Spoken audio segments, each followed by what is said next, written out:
Dopo il fermo del Covid-19 riprendono i lavori programmati dal Genio Civile di Agrigento, diretta dal capo architetto Rino Lamendola. Con la sottoscrizione dei primi 6 contratti sarà avviata una campagna finalizzata alla verifica dello stato di conservazione e di efficienza strutturale di ben 156 ponti ricadenti sulle strade provinciali. Altri lavori in materia di infrastrutture, per i quali il Genio Civile ha già avviato le procedure per un importo complessivo di 1.200.000 €, riguardano la segnaletica stradale in diversi tratti della rete stradale provinciale per circa 100 km.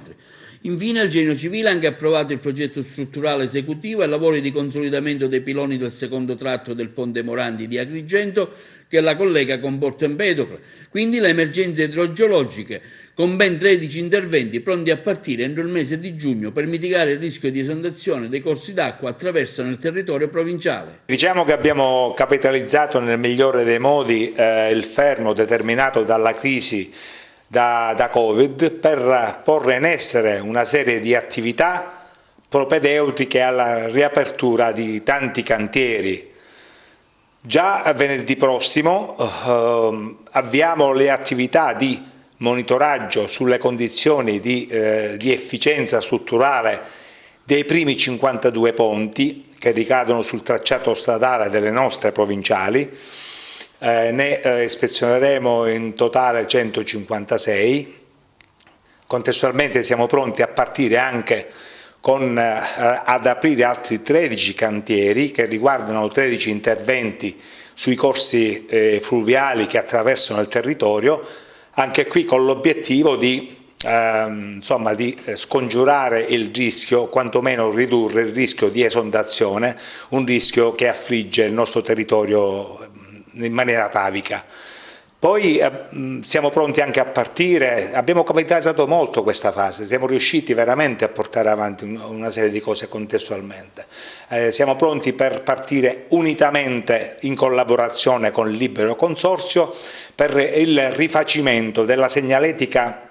statale verticale e orizzontale per ben 100 km della rete stradale provinciale.